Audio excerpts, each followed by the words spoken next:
The video clip on my phone showed my son Marcus rifling through my jewelry box with practiced efficiency, his fingers moving expertly through pieces I'd treasured for decades. He held up my grandmother's emerald ring to the light, examining it like a gemologist before slipping it into his pocket.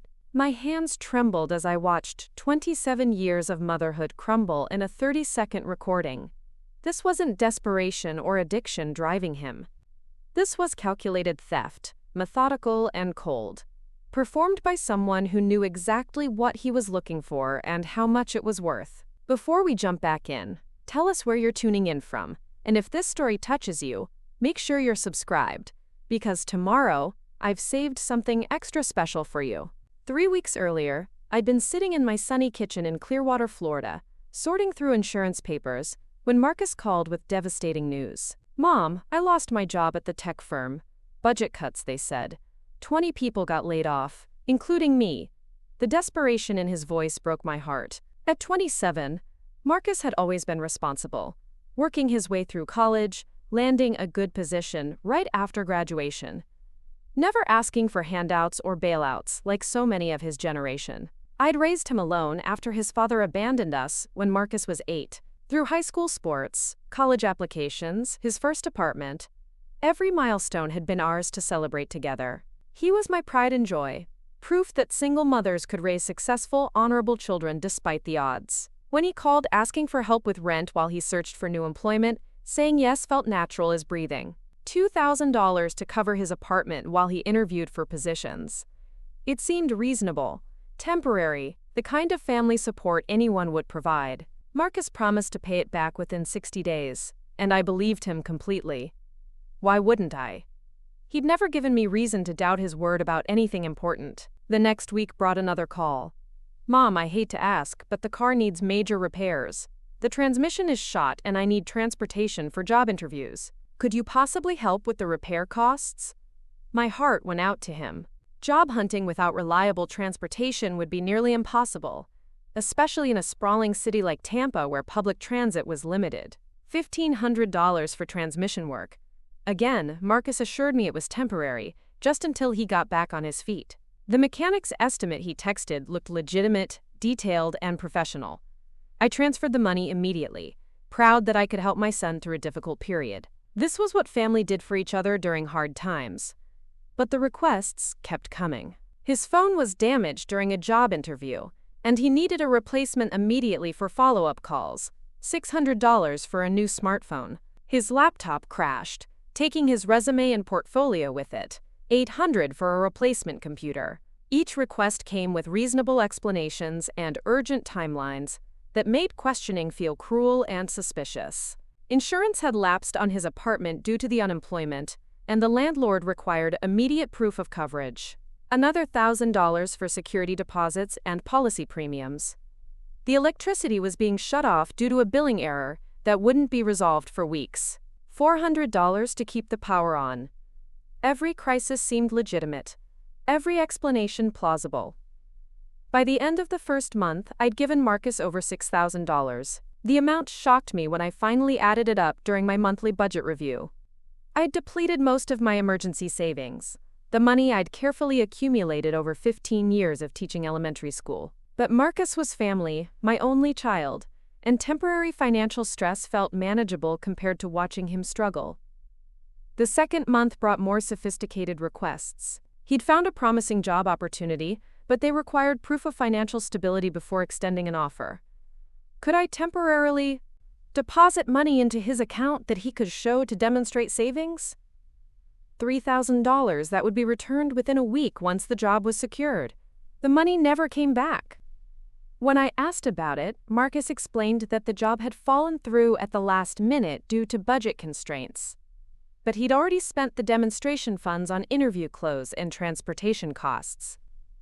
The explanation felt thin, but confronting my own son about lying seemed impossible. Surely there was some misunderstanding or complication I didn't fully grasp. My sister Jennifer started asking pointed questions during our weekly phone calls. "How much money have you given Marcus exactly? Are you sure he's really unemployed? Have you actually seen any job rejection letters or interview confirmations?" Her skepticism irritated me. Jennifer had never had children, never understood the fierce protective instinct that drove mothers to sacrifice everything for their offspring. "Marcus is going through a rough patch," I defended him. "Everyone deserves family support during difficult times. When he gets back on his feet, he'll pay everything back." Jennifer's silence on the other end of the phone spoke volumes about her doubts, but I refused to entertain suspicions about my own son's honesty. The third month brought the most desperate call yet. "Mom, I've been evicted. The landlord changed the locks while I was out job hunting. All my belongings are inside and I'm basically homeless. I need money for a hotel and storage unit, plus deposits for a new apartment. Can you help me one more time? This has to be the last request, I promise." Something in his voice triggered maternal panic. My child was homeless, sleeping in his car, all his possessions locked away by an uncaring landlord. What kind of mother would hesitate to help in such circumstances? I wired $2,000 for immediate hotel costs and promised to help with apartment deposits once he found suitable housing. But that evening, doubt crept in despite my efforts to suppress it. I called the apartment complex Marcus had been living in, claiming to be his employer, verifying his address for payroll purposes. The manager's response sent ice through my veins. "Marcus Hayes? He moved out 6 weeks ago. Paid his lease termination fee and took all his belongings. Nice young man, very organized about the whole process. 6 weeks ago. Right around the time he'd started asking for money to prevent eviction." The realization hit like a physical blow. Marcus hadn't been evicted. He'd moved voluntarily, then continued requesting money to prevent an eviction that had never been threatened. The hotel money I'd just sent was for a crisis that didn't exist. I spent that night pacing my living room, trying to reconcile the son I'd raised with someone capable of such calculated deception. Perhaps there was some explanation I couldn't see, some complication that made his story technically true despite appearances. Mothers weren't supposed to immediately assume the worst about their children. The next morning brought clarity I didn't want to accept. I called 3 hotels near Marcus's old apartment, claiming to be his mother trying to reach him during a family emergency. None had any guest registered under his name. Either he wasn't staying in hotels, or he was using a different name, or the homeless crisis was another fabrication. My hands shook as I reviewed bank statements from the past 3 months. $11,000 transferred to Marcus during his supposed unemployment crisis. Money that had taken years to save, depleted in weeks based on stories that were apparently lies. The betrayal felt worse than any romantic heartbreak I'd ever experienced. Jennifer's voice when I finally called her was gentle but unsurprised. "Honey, I was afraid something like this might be happening. Unemployed people don't usually need constant financial assistance for multiple simultaneous crises. But confronting him directly might make him desperate enough to disappear completely." "What should I do?" I asked, feeling naive and foolish for trusting so completely. "We need evidence," Jennifer said firmly. Preparing and narrating this story took us a lot of time. So if you are enjoying it, subscribe to our channel. It means a lot to us. Now, back to the story. "Right now, it's your word against his, and he'll just claim misunderstandings or complications. You need proof of what he's actually doing with your money." The idea felt like violating sacred trust between mother and child, but $11,000 in potential theft outweighed my discomfort with investigation. Jennifer suggested hiring a private investigator, but I worried about costs and complications. Then she mentioned something that hadn't occurred to me. "He still has keys to your house from when he was growing up, doesn't he? You never changed the locks after he moved out. What if his financial problems aren't as severe as he claims? What if he's been supplementing your cash gifts with other methods of obtaining money?" The suggestion was horrible to contemplate. My own son stealing from my home while simultaneously lying about needing financial help. But it would explain his confidence in asking for large amounts, his lack of urgency about repayment, his detailed knowledge of my financial capabilities. He'd grown up in this house, knew where I kept important papers, understood my routines and schedule. That afternoon, I drove to an electronics store and purchased a small wireless security camera, the kind designed for monitoring pets or checking on elderly relatives. The sales clerk explained how it connected to my phone, recording continuously and sending alerts when motion was detected. Installation was simple enough for someone my age to manage without technical assistance. I positioned the camera in my bedroom, disguised among decorative items on my dresser, with a clear view of my jewelry box and the filing cabinet where I kept financial documents. If Marcus was stealing from my home, this would provide irrefutable evidence. If he wasn't, then I'd know his requests for money were legitimate, and I could continue helping without reservation. The waiting felt excruciating. Every day I checked the camera app, hoping to see nothing suspicious, hoping to prove my son was honest, and I was a paranoid mother influenced by my skeptical sister. Marcus called twice that week asking for additional money, small amounts, $300 for food and gas, $500 for job interview clothes. I provided the money while the camera recorded empty rooms and normal household activity. Friday morning changed everything. My phone buzzed with a motion alert while I was teaching my second grade class. I stepped into the hallway during reading time and opened the camera app, expecting to see the mail carrier or perhaps a package delivery. Instead, I watched my son enter my bedroom with the casual familiarity of someone who'd done this many times before. Marcus moved through my room with practiced efficiency, heading straight for the jewelry box without any hesitation or searching. He knew exactly what he was looking for and where to find it. His movements were calm, methodical, without the nervousness of someone committing their first theft. This was routine for him. I watched him examine individual pieces, holding them up to the light, checking markings and settings like someone with expertise in evaluating jewelry. He selected 3 items: my grandmother's emerald ring, the diamond tennis bracelet my ex-husband had given me for our 10th anniversary, and a gold necklace I'd inherited from my mother. Each piece was worth more than $1,000. The casual way he pocketed the jewelry while simultaneously texting someone on his phone suggested this wasn't impulsive desperation. He was documenting his selections, possibly photographing them for potential buyers. This was business for him, systematic theft disguised as family financial assistance. After Marcus left, I sat in my empty classroom for an hour, watching the recorded footage repeatedly. Each viewing confirmed what I'd seen initially. My son, whom I'd raised to understand right from wrong, was systematically stealing from me while simultaneously requesting money for fabricated emergencies. The betrayal cut deeper than the financial loss. That evening, I called Jennifer and played the video over speakerphone. Her response was immediate and furious. "He's been running a complete scam on you for months. The unemployment story, the apartment crisis, all of it designed to make you feel guilty about having money while he supposedly suffered. How long has this been going on?" I reviewed my mental timeline.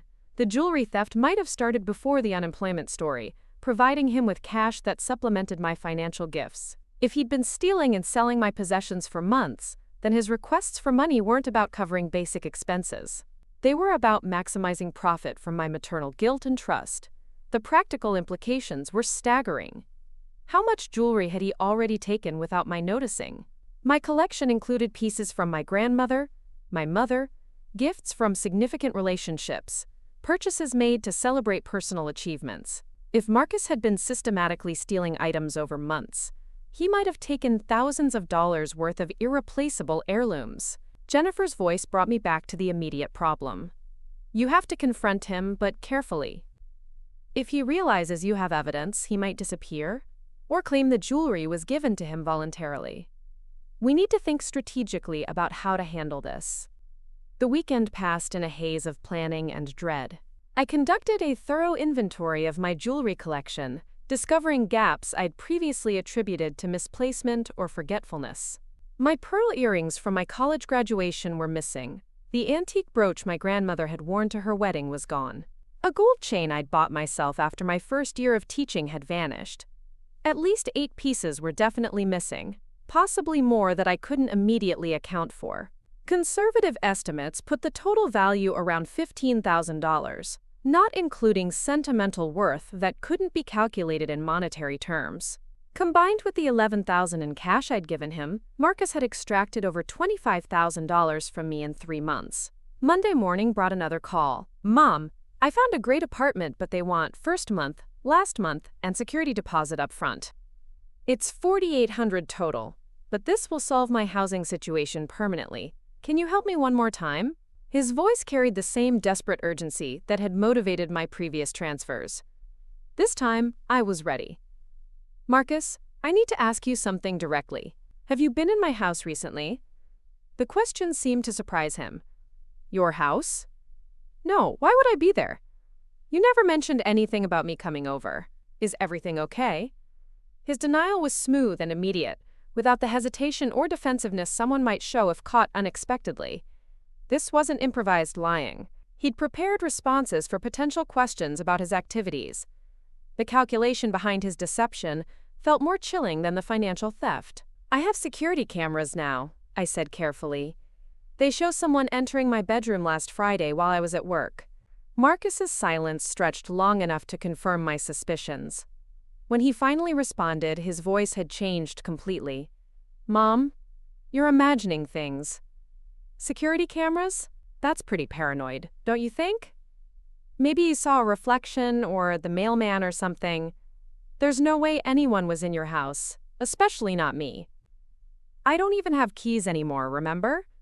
You made me give them back when I moved out. The lie was effortless and confident. I'd never asked for my keys back, never even thought about changing the locks. He was creating false memories, trying to make me doubt my own recollections. The manipulation felt more sinister than simple theft. Marcus, I watched the footage.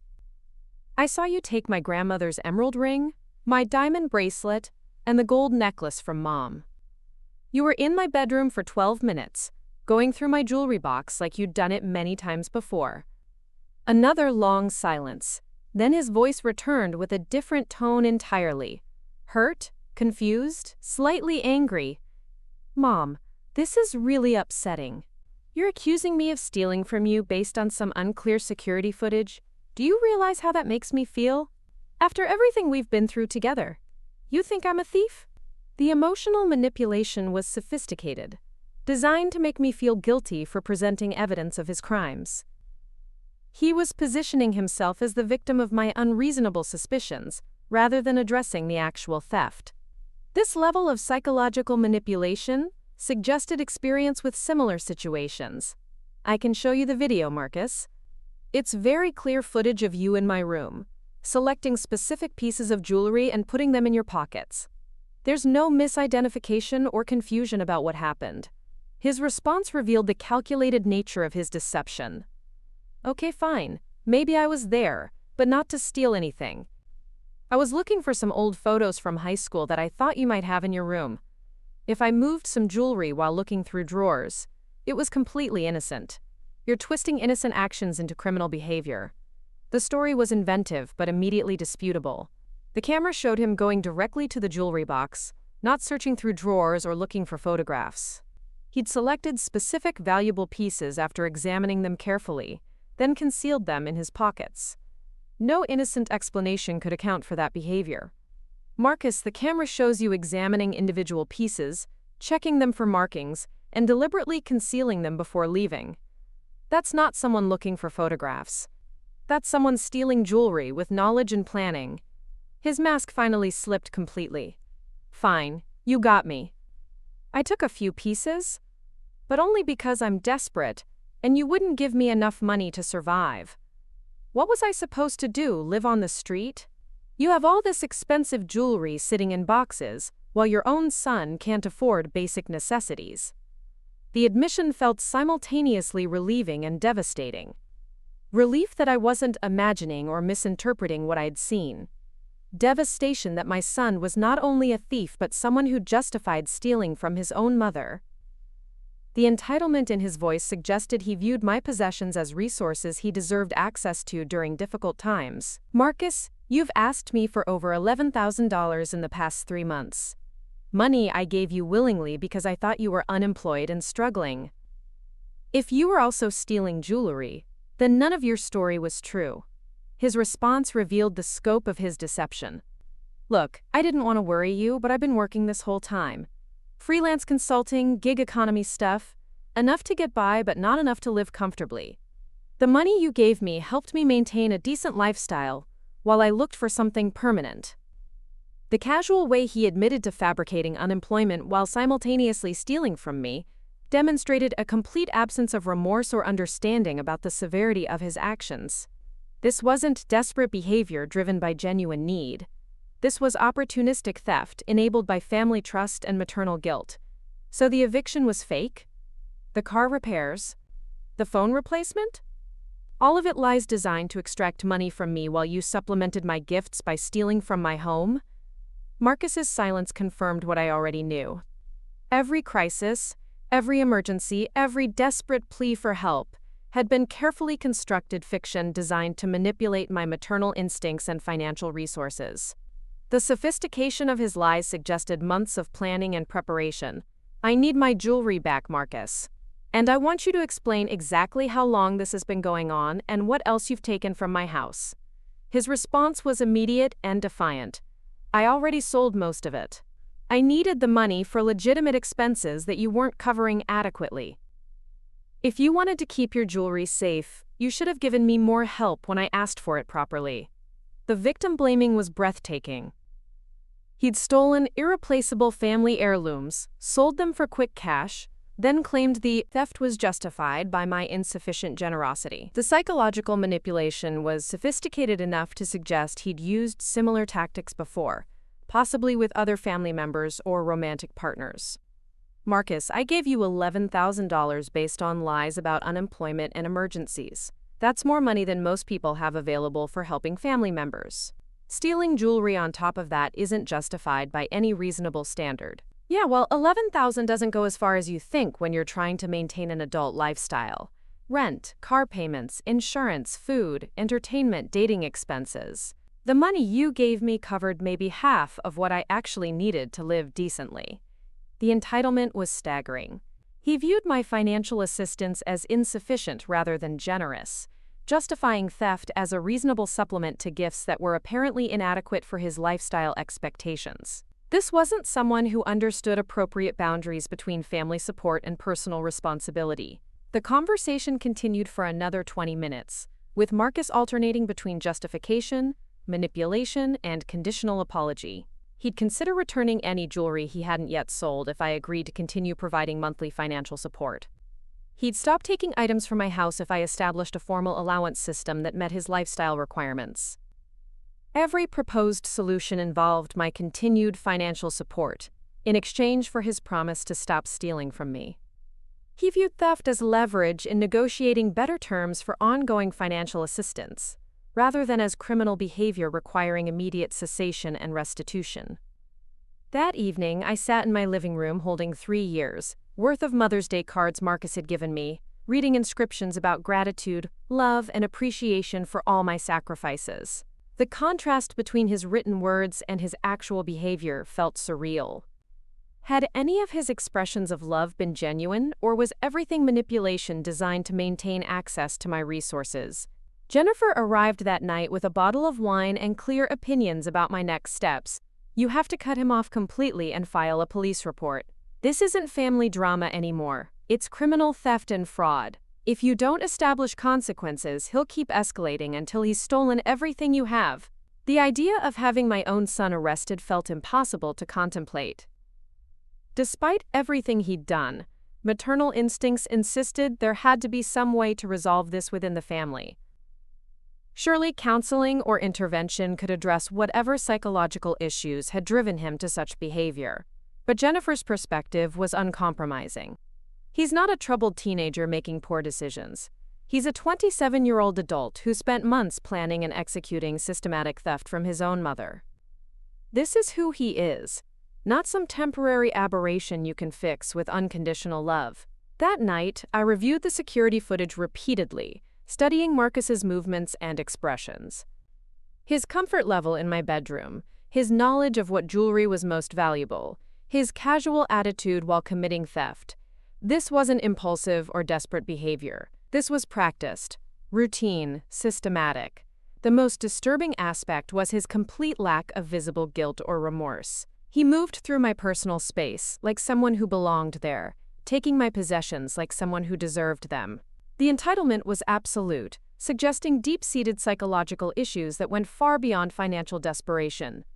Tuesday morning brought another motion alert on my phone. This time I was ready, watching live as Marcus entered my house, using keys I'd never asked him to return. But instead of heading to my bedroom, he went straight to my home office, where I kept financial documents and tax records. I watched him photograph pages from my investment statements, bank records, and insurance policies. He was documenting my complete financial situation, possibly preparing for more sophisticated theft or fraud. The casual way he handled my private papers suggested this wasn't his first time reviewing my financial information. His phone buzzed while he was photographing documents, and I heard his voice clearly through the camera's audio pickup. Yeah, she's got way more than I thought. Investment accounts, retirement funds, life insurance. We're talking serious money here, not just the small stuff I've been taking. The revelation that he was working with accomplices transformed this from family theft into organized fraud. Someone else was involved, someone who apparently had plans for my larger financial assets beyond the jewelry and cash Marcus had been taking. The scope of potential victimization was far beyond what I'd imagined. I called 911 from my classroom during lunch break, explaining that I had video evidence of my son stealing from my home and potentially planning financial fraud. The dispatcher's response was immediate and serious. Officers would meet me at home after school to review the evidence and file appropriate charges. The afternoon passed in a haze of lesson plans and parent conferences, while I processed the reality that I was about to have my own son arrested. Every maternal instinct screamed against involving police in family matters, but the evidence was clear. Marcus wasn't a troubled child needing guidance. He was an adult criminal who'd targeted his own mother for systematic theft. The officers who arrived at 4:30 were professional and thorough in reviewing the security footage. Detective Sarah Martinez explained that financial elder abuse was a growing problem, often involving family members who had intimate knowledge of their victims, resources, and vulnerabilities. This appears to be a clear case of theft and possible conspiracy to commit fraud, Detective Martinez explained after reviewing both video clips. The systematic nature of his actions and the mention of accomplices suggest this goes beyond simple family financial disputes. I provided copies of all the video footage, bank records showing the money transfers, and documentation of Marcus's false claims about unemployment and emergencies. The evidence package was comprehensive enough to support multiple criminal charges, including theft, fraud, and conspiracy. Detective Martinez's final question caught me off guard. Mrs. Chen, are you prepared for the possibility that your son might face significant jail time if convicted of these charges? Financial crimes involving family members often carry enhanced penalties, especially when elderly victims are involved. The weight of that reality settled over me like a heavy blanket. I'd gone from being a proud mother of a successful young man to being the victim of calculated theft by my own child. The transformation felt too rapid and dramatic to fully process. Yes, I'm prepared, I answered, though I wasn't sure that was entirely true. Marcus made his choices when he decided to steal from me while lying about needing help. I can't protect him from the consequences of those choices anymore. That evening, I called my sister to report what had happened. Jennifer's response was immediate support, mixed with concern for my emotional well-being. You did the right thing, but this is going to be incredibly difficult. Are you prepared for the family fallout when Marcus gets arrested? I hadn't considered the broader family implications. Marcus's paternal relatives, our mutual friends, the community where I'd taught for 15 years. Everyone would learn that I'd had my own son arrested for stealing from me. The social consequences felt almost as daunting as the emotional ones. But the alternative was allowing Marcus to continue stealing from me, while potentially involving accomplices in more serious financial crimes. My retirement savings, my home equity, my life insurance policies. Everything I'd worked for could be at risk if I failed to stop this escalation now. Wednesday morning brought the call I'd been expecting. Mom, what the hell did you do? I just got arrested at work. The police said you filed charges against me for theft. This is insane. You're destroying my life over some stupid misunderstanding about jewelry. The victim narrative was immediate and comprehensive. I was the unreasonable mother destroying my son's future over minor family disagreements. He was the innocent victim of police overreach and maternal paranoia. The manipulation was so automatic it seemed unconscious. Marcus, you stole from me for months while lying about unemployment. You involved other people in planning to steal my retirement funds. This isn't a misunderstanding. This is criminal behavior that had to be stopped. His response revealed new information I hadn't anticipated. The other people aren't criminals. They're financial advisors helping me understand how to maximize our family wealth. I was trying to help you make better investment decisions, not steal from you. The creativity of his explanations was remarkable. Stealing my jewelry became helping me declutter valuable assets. Photographing my financial documents became researching investment opportunities for my benefit. Every criminal action was reframed as family assistance. I was too naive to appreciate properly. Marcus, I heard you on the security footage talking about my money with someone else. You said I had more than you thought, and you were planning to take serious money, not just small stuff. That doesn't sound like financial advice. Another pivot to a different narrative. Look, maybe I said some things that sounded bad out of context, but my intentions were good. I know you don't trust financial advisors after what happened to Mrs. Patterson next door, so I was trying to handle your investments discreetly. Mrs. Patterson had indeed been victimized by a financial advisor 2 years earlier, losing significant retirement funds to fraudulent investment schemes. Marcus was using my knowledge of her experience to explain why his secretive approach to my finances was actually protective rather than predatory. The sophistication of his manipulation was genuinely impressive. Every piece of evidence I presented was immediately recontextualized as proof of his good intentions, rather than criminal behavior. He had explanations that sounded plausible if you didn't examine them too closely. But I'd spent too many hours reviewing security footage to be convinced by creative storytelling. The videos showed systematic theft, not family financial planning. His conversations with accomplices revealed criminal intent, not investment research. No amount of narrative creativity could change what I'd seen and heard. Marcus, you're going to have to explain all of this to your lawyer in the court system. I can't continue this conversation while you're facing criminal charges. You made your choices, and now you have to deal with the consequences. His final attempt at manipulation was the most painful. Mom, please don't do this to our family.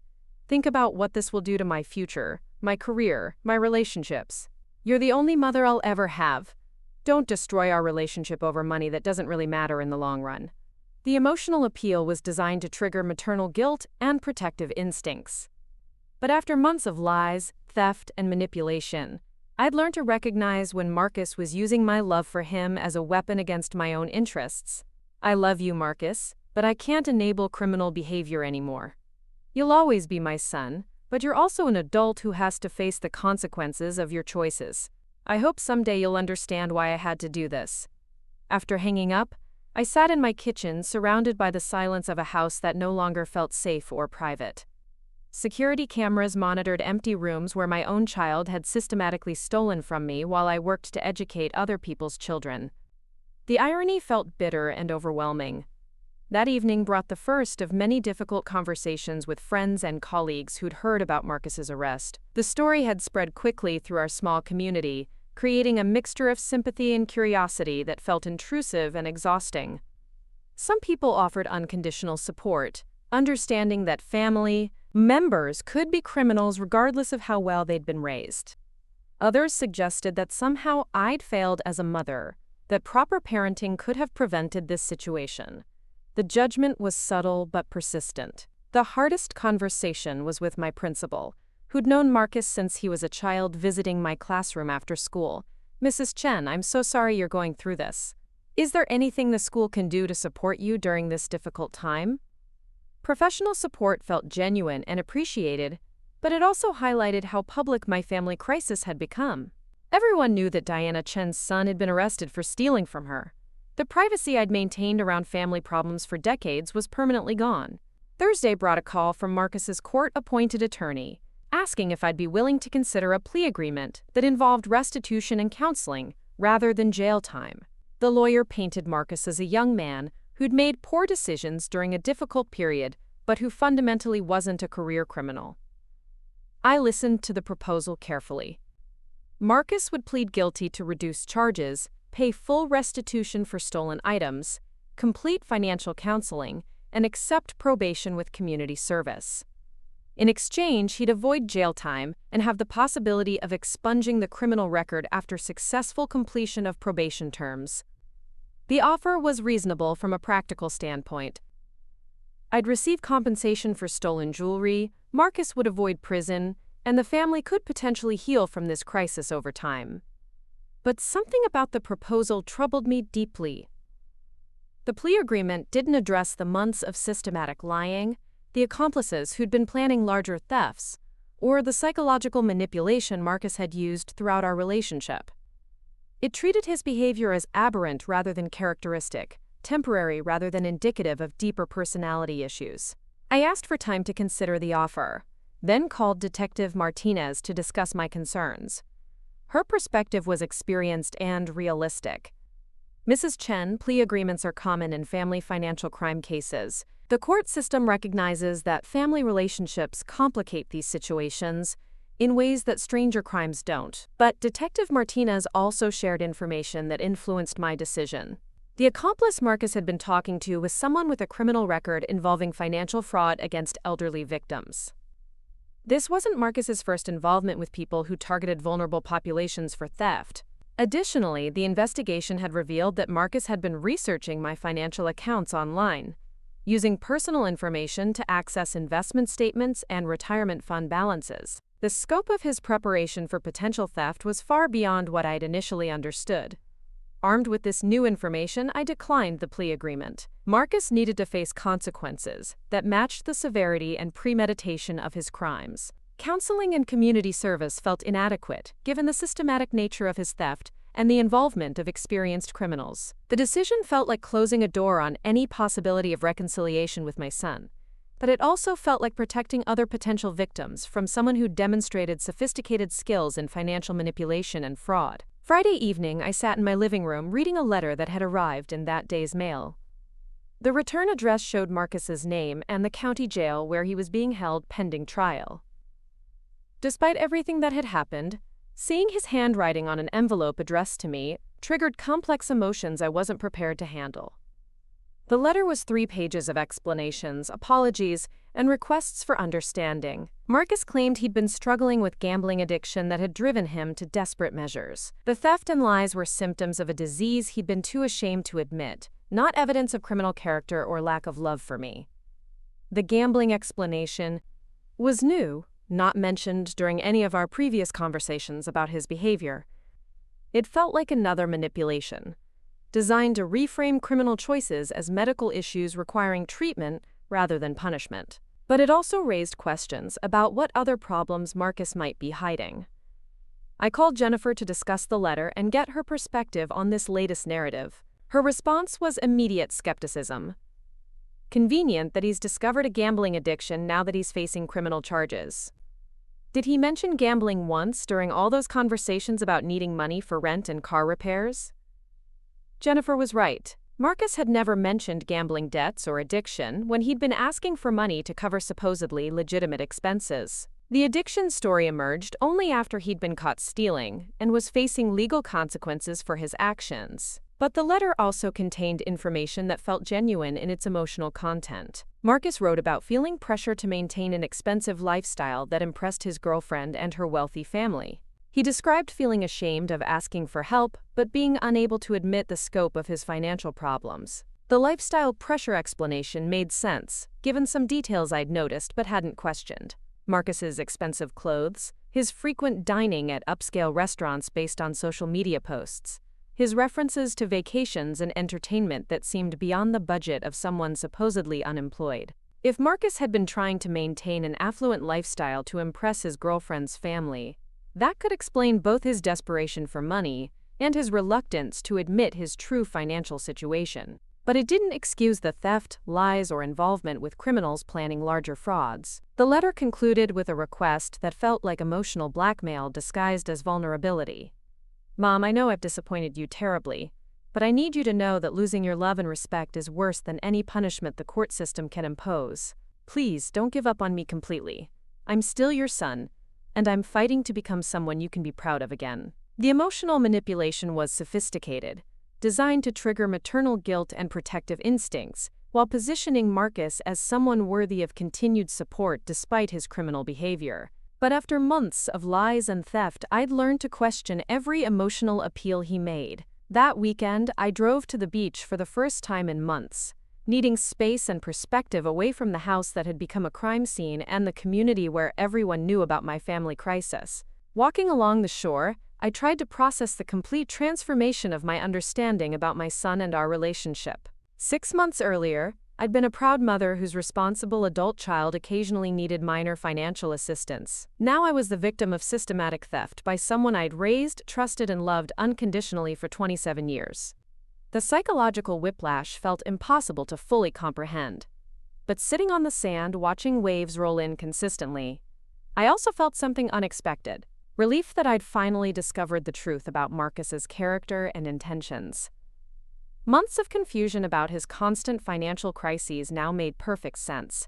He'd been lying about everything while systematically stealing from me. The relief was mixed with grief for the relationship I'd thought we had, the son I'd believed him to be, the future I'd imagined we'd share. But it was also mixed with gratitude that I'd discovered his deception before he and his accomplices could steal my retirement funds or life insurance benefits. Monday morning brought a call from District Attorney Helen Rodriguez, who wanted to discuss the case personally, given its complexity and community visibility. The prosecutor's office was prepared to pursue felony charges that could result in significant prison time, but they wanted to ensure I understood the implications of moving forward with the case. District Attorney Rodriguez explained that family financial crimes often created complex legal and emotional situations that required careful handling. Mrs. Chen, your son's actions constitute serious felonies under Florida law. The systematic nature of the theft, the involvement of accomplices, and the sophisticated planning we've uncovered suggest this wasn't impulsive behavior. We're looking at charges that could result in 5 to 7 years in state prison. The weight of that reality settled over me during our conversation. 7 years would take Marcus from his late 20s into his mid-30s, potentially destroying any chance he had of building a legitimate career or maintaining normal relationships. But the alternative was allowing him to continue targeting vulnerable people for financial fraud. The investigation had revealed disturbing information about Marcus's accomplice, a man named Kevin Walsh, who specialized in financial fraud against elderly victims. Walsh had been teaching Marcus techniques for accessing victims, financial accounts, forging documents, and manipulating banking systems. This wasn't amateur theft, but professional criminal education. Additionally, digital forensics had uncovered evidence that Marcus had been researching my daily routines, work schedule, and social activities through social media monitoring and neighborhood surveillance. The level of preparation suggested he'd been planning systematic theft for months before beginning his unemployment deception. Most troubling was evidence that I wasn't Marcus's only target. Investigators had found communications indicating he'd been cultivating relationships with several elderly women in our community, using charm and fabricated personal problems to gain their trust and sympathy. The systematic nature of his approach suggested predatory behavior rather than desperate family financial manipulation. District Attorney Rodriguez showed me printed emails between Marcus and Kevin Walsh discussing potential victims and theft strategies. The clinical way they discussed elderly targets was chilling, referring to victims by their financial assets rather than their names, calculating potential profits from different theft approaches. One email thread focused specifically on me, with Marcus providing detailed information about my teaching schedule, my tendency to help family members financially, and my lack of technological sophistication with banking security. He'd analyzed my vulnerabilities like a professional predator studying prey. The emails also revealed that Marcus's expensive lifestyle wasn't about impressing a girlfriend's family, as he'd claimed in his jail letter. He'd been spending stolen money on gambling, expensive electronics, and luxury items that fed what appeared to be shopping addiction rather than relationship pressure. Mrs. Chen, these communications show your son was operating as part of a criminal network targeting elderly victims throughout Central Florida. His theft from you was just one component of a larger fraud operation. This goes far beyond family financial disputes. The scope of criminality was overwhelming. Marcus hadn't just stolen from me while lying about unemployment. He'd been systematically targeting multiple elderly victims while learning sophisticated fraud techniques from an experienced criminal. The son I'd raised had become someone I didn't recognize. I asked District Attorney Rodriguez about the other victims Marcus had targeted, wanting to understand how many families had been affected by his criminal behavior. The investigation was ongoing, but preliminary evidence suggested at least 4 other elderly women had been victimized through similar deception schemes. One victim, an 82-year-old widow named Margaret Thompson, had lost over $30,000 to Marcus's false friendship and fabricated emergencies. Another victim, retired nurse Patricia Williams, had been manipulated into providing $15,000 for Marcus's supposed medical expenses after a fake car accident. The pattern was consistent across all victims. Marcus would identify isolated elderly women through social media, research, church attendance monitoring, or neighborhood observation. He'd then initiate contact through manufactured encounters that seemed coincidental, gradually building trust through false vulnerability and shared interests. Once trust was established, Marcus would introduce increasingly sophisticated financial emergencies, requiring immediate assistance. Each crisis was designed to trigger maternal or nurturing instincts, making victims feel cruel or heartless for questioning his requests. The psychological manipulation was both systematic and cruel. Learning about other victims transformed my understanding of Marcus's behavior. This wasn't desperate theft driven by gambling addiction or lifestyle pressure. This was predatory criminal behavior targeting vulnerable elderly women through calculated psychological manipulation. The personal betrayal I'd experienced was replicated across multiple families. District Attorney Rodriguez explained that elder financial abuse was becoming increasingly sophisticated, with younger criminals like Marcus learning techniques from experienced fraudsters through online networks and criminal mentorship. The case represented a growing trend that required serious legal consequences to deter similar crimes. The prosecution's strategy involved charging Marcus with multiple felonies, including elder abuse, organized fraud, identity theft, and conspiracy. The evidence was comprehensive enough to support each charge, with digital communications, security footage, and victim testimony providing clear documentation of systematic criminal behavior. I asked about plea bargain possibilities, wanting to understand whether Marcus might still avoid prison time through cooperation or restitution. District Attorney Rodriguez's response was definitive.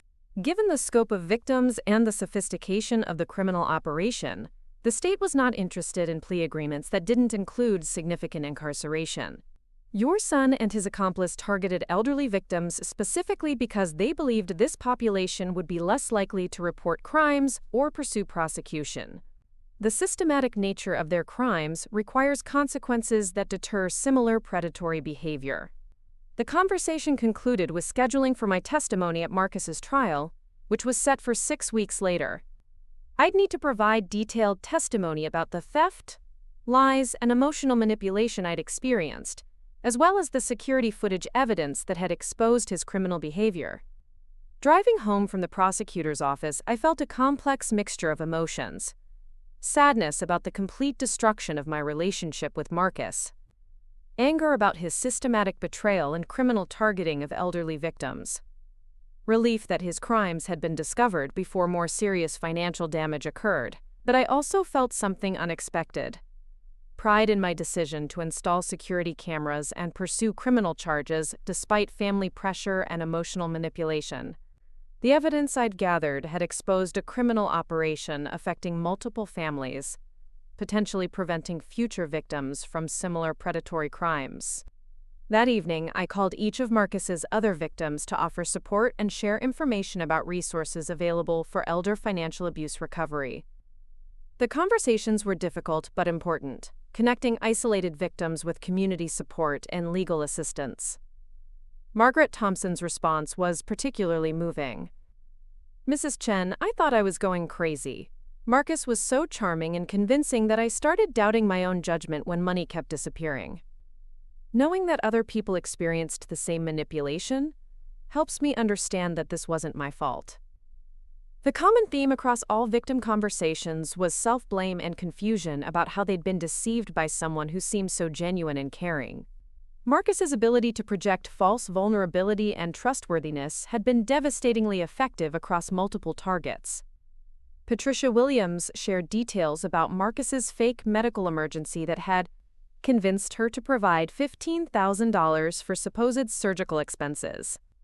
He'd shown her fabricated medical bills, staged phone calls from fake doctors, and even worn bandages to support his deception.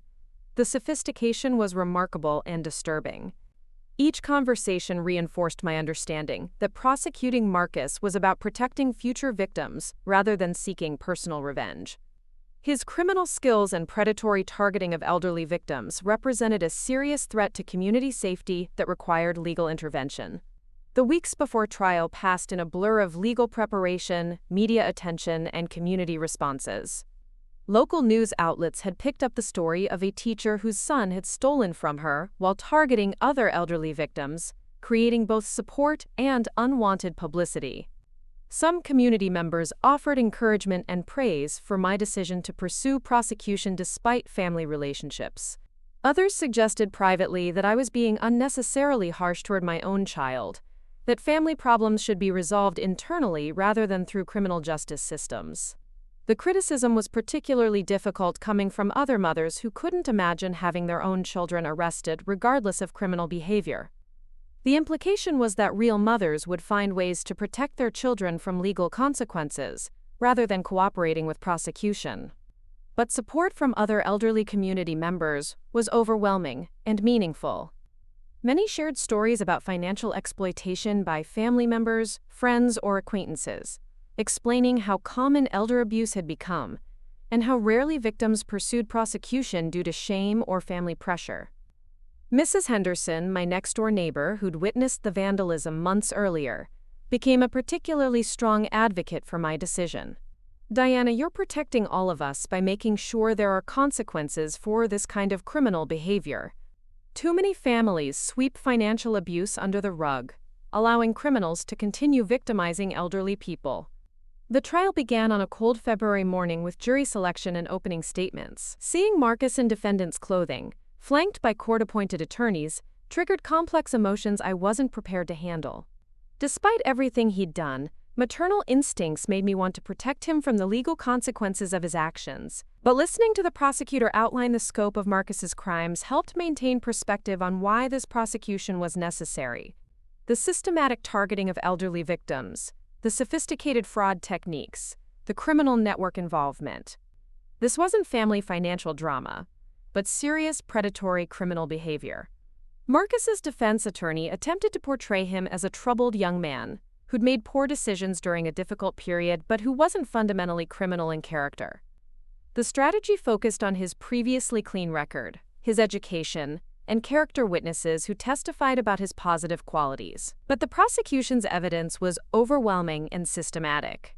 Security footage showing calculated theft, digital communications revealing criminal planning, victim testimony describing sophisticated manipulation schemes. The documented pattern of predatory behavior was impossible to explain as temporary poor judgment. My testimony was scheduled for the second day of trial. Walking to the witness stand while Marcus watched from the defendant's table felt surreal and heartbreaking. I'd never imagined circumstances where I'd be testifying against my own son in criminal court. The prosecutor guided me through detailed testimony about Marcus's fake unemployment story, his systematic requests for money, the security camera installation, and the discovery of theft and criminal planning. Each question required me to describe specific instances of lies and manipulation by someone I'd loved and trusted completely. Defense cross-examination attempted to portray me as an overbearing mother who'd driven Marcus to desperate behavior through unrealistic expectations and insufficient emotional support. The strategy was to shift blame from Marcus's criminal choices to my supposed parental failures. But the security footage spoke for itself. Video evidence of systematic theft, comfortable familiarity with my home, and conversations about criminal planning with accomplices. No amount of psychological theorizing could explain away documented criminal behavior. The most difficult moment came when the prosecutor played audio from the security cameras of Marcus discussing me as a target with his accomplice. Hearing my own son describe my financial assets and daily routines like a professional criminal analyzing potential victims was devastating beyond description. Other victim testimony followed, with elderly women describing how Marcus had manipulated them through false friendship and fabricated emergencies. The pattern was consistent across all cases, revealing systematic predatory behavior rather than isolated family financial problems. Margaret Thompson's testimony was particularly powerful. She described how Marcus had befriended her at a grocery store, gradually building trust through months of casual conversations before introducing financial emergencies that required immediate assistance. The grooming process was sophisticated and calculated. Patricia Williams testified about Marcus's fake medical emergency, showing the jury fabricated hospital bills and documentation he'd used to support his deception. The level of preparation and creativity involved in his fraud schemes was remarkable and disturbing. Digital forensics testimony revealed the scope of Marcus's research into potential victims and communication with his criminal accomplice. Email evidence showed systematic planning, target selection, and profit calculations that demonstrated professional criminal intent rather than desperate personal circumstances. The prosecution concluded with expert testimony about elder financial abuse trends and the psychological techniques used by criminals to manipulate vulnerable victims. The expert explained how Marcus's behavior fit established patterns of predatory criminal targeting rather than isolated family financial disputes. Defense closing arguments focused on Marcus's age, education, and potential for rehabilitation through counseling and community service rather than incarceration. The strategy emphasized his previously clean record and character witness testimony about his positive qualities. But prosecution closing arguments systematically dismantled the rehabilitation narrative by focusing on the scope of victims, the sophistication of criminal techniques, and the predatory targeting of elderly community members. The evidence demonstrated calculated criminal behavior requiring serious legal consequences. Jury deliberation lasted 6 hours before returning guilty verdicts on all counts, including elder abuse, organized fraud, conspiracy, and identity theft. The systematic nature of Marcus's crimes and the clear evidence of predatory behavior had convinced jurors that serious criminal consequences were appropriate. Sentencing was scheduled for 3 weeks later, allowing time for victim impact statements and pre-sentence investigation reports. I struggled with whether to provide a victim impact statement, unsure whether maternal love required advocating for leniency or supporting consequences that protected future victims. Ultimately, I decided to speak at sentencing, but not to request leniency. Instead, I focused on the impact of Marcus's betrayal on trust within families and communities, emphasizing how elder financial abuse destroyed the social bonds that protected vulnerable populations. My victim impact statement described the personal devastation of discovering that someone I'd loved and trusted completely had been systematically stealing from me while planning larger frauds. But I also emphasized that the betrayal extended beyond individual victims to the entire community's sense of safety and trust.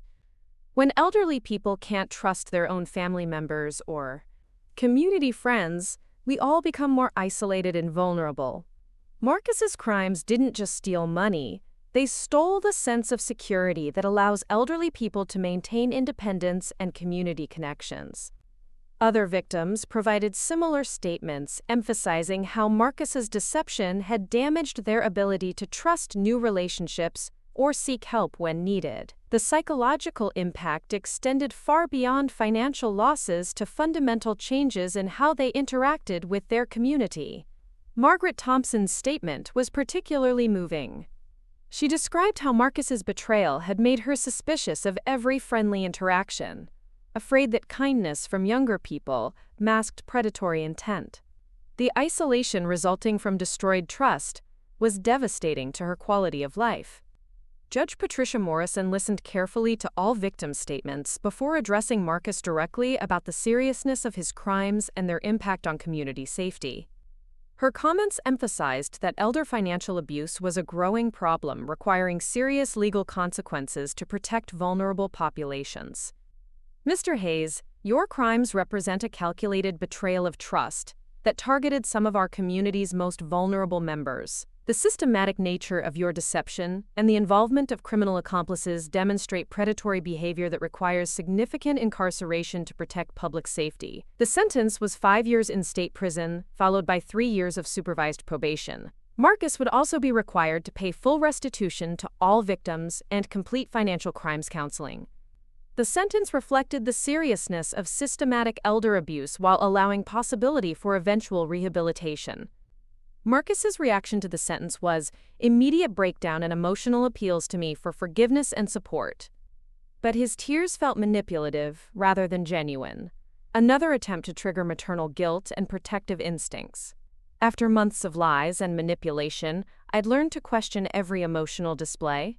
Walking out of the courthouse after sentencing, I felt a complex mixture of sadness and relief. Sadness about the complete destruction of my relationship with Marcus and the son I'd thought I was raising. Relief that his criminal behavior had been stopped before more victims were hurt. The media attention following sentencing was intense, but generally supportive of my decision to pursue prosecution.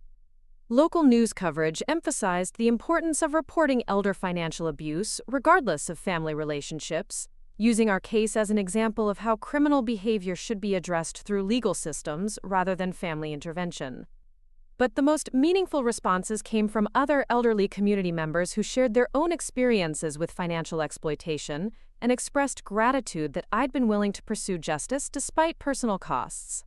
Many described similar situations where family pressure had prevented them from reporting abuse. Mrs. Peterson, who lived several blocks away, called to share her experience with a grandson who'd been stealing from her for months before she discovered his deception. Unlike my situation, family pressure had convinced her not to press charges, allowing her grandson to continue victimizing other elderly relatives. "I wish I'd had your courage to stop the cycle," she said. "By protecting him from consequences, I enabled him to hurt other family members who trusted him. Your decision to prosecute Marcus probably prevented numerous future victims." Similar conversations with other community members reinforced my understanding that elder financial abuse was widespread but rarely prosecuted due to family shame and pressure. My willingness to pursue criminal charges had apparently encouraged other victims to consider legal action against their own exploiters. The months following Marcus's sentencing were difficult but healing. I focused on rebuilding financial security, repairing relationships with friends and family who'd supported me through the crisis, and finding ways to help other elder abuse victims through community advocacy.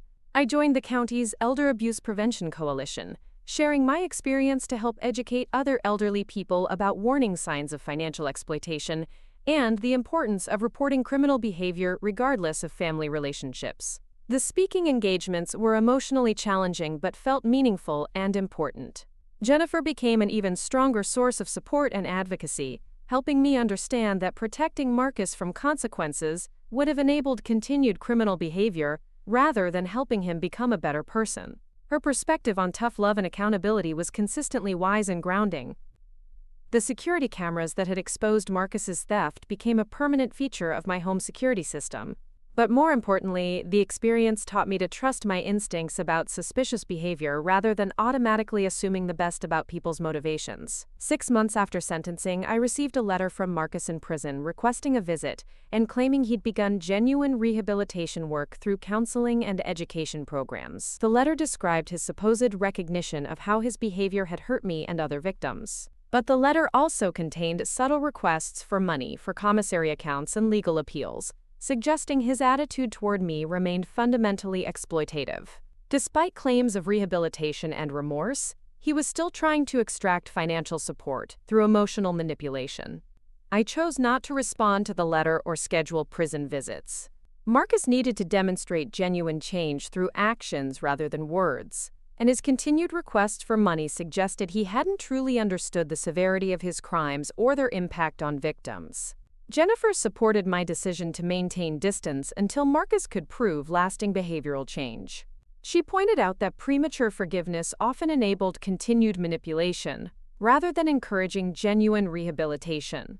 Consequences needed to be maintained until real change was evident. A year after the trial, I was contacted by a victim's advocate working with Margaret Thompson, who wanted to thank me for pursuing prosecution. Margaret had been struggling with depression and social isolation following Marcus's betrayal, But knowing that justice had been served helped her begin healing and rebuilding trust.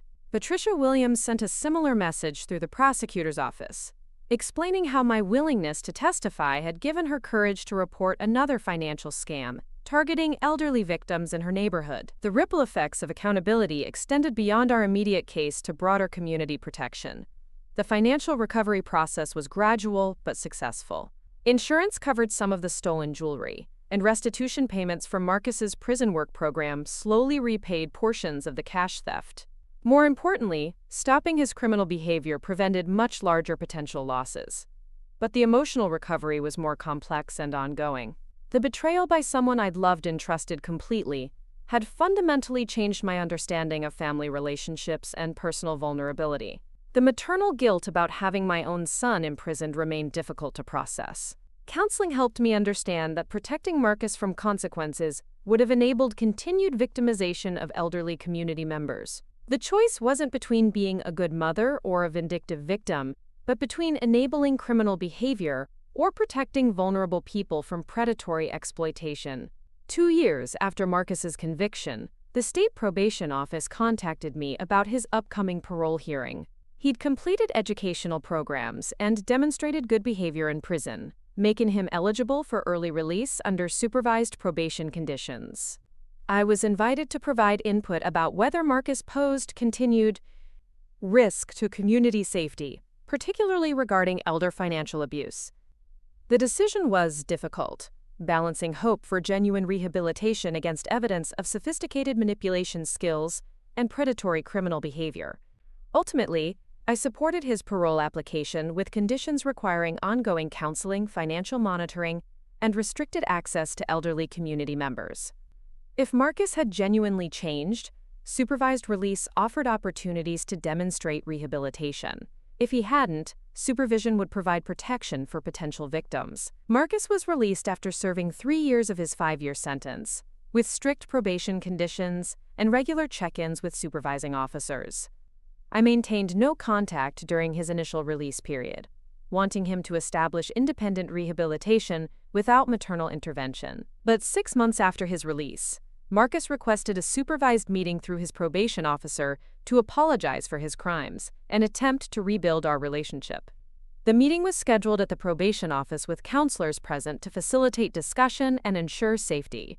Seeing Marcus after 3 years was emotionally overwhelming. He looked older, more mature, and genuinely remorseful in ways that felt different from his previous manipulation attempts. His apology seemed authentic, focused on acknowledging the harm he'd caused rather than requesting forgiveness or support. "Mom, I know I destroyed our relationship and hurt you in ways that might never heal. I'm not asking for forgiveness or trying to manipulate you into helping me. I just wanted you to know that I understand the severity of what I did, and I'm committed to never hurting anyone like that again." The conversation lasted 2 hours, with Marcus accepting full responsibility for his crimes without excuses or justifications. He described the counseling work he'd done in prison to understand his criminal thinking patterns and develop strategies for making honest choices in difficult situations. Most importantly, Marcus acknowledged that rebuilding trust would require consistent honest behavior over years, rather than emotional appeals or promises. He understood that his actions had consequences extending far beyond legal punishment to permanent changes in family relationships. I left the meeting cautiously hopeful but realistic about the challenges of genuine rehabilitation. Marcus had said the right things and demonstrated apparent insight, but lasting change would only be proven through sustained honest behavior over time. The years since Marcus's release have been marked by slow, careful progress in rebuilding limited contact while maintaining appropriate boundaries. He's found steady employment, completed his probation successfully, and hasn't been involved in any further criminal activity. Our relationship remains fundamentally changed, based on cautious respect rather than unconditional trust. I'm proud that he appears to have genuinely reformed his life, but the security cameras remain active, and I maintain careful monitoring of my financial accounts and personal property. The experience taught me that family love sometimes requires allowing people to face full consequences of their choices, rather than enabling destructive behavior through misguided protection. True rehabilitation required accountability, not maternal rescue from legal and social consequences. Most importantly, I learned that protecting vulnerable community members from predatory criminal behavior was more important than maintaining comfortable family relationships.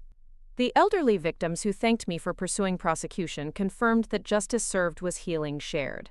Today, I continue working with the Elder Abuse Prevention Coalition, sharing my experience to help other families understand that financial exploitation is criminal behavior requiring legal intervention, regardless of family relationships.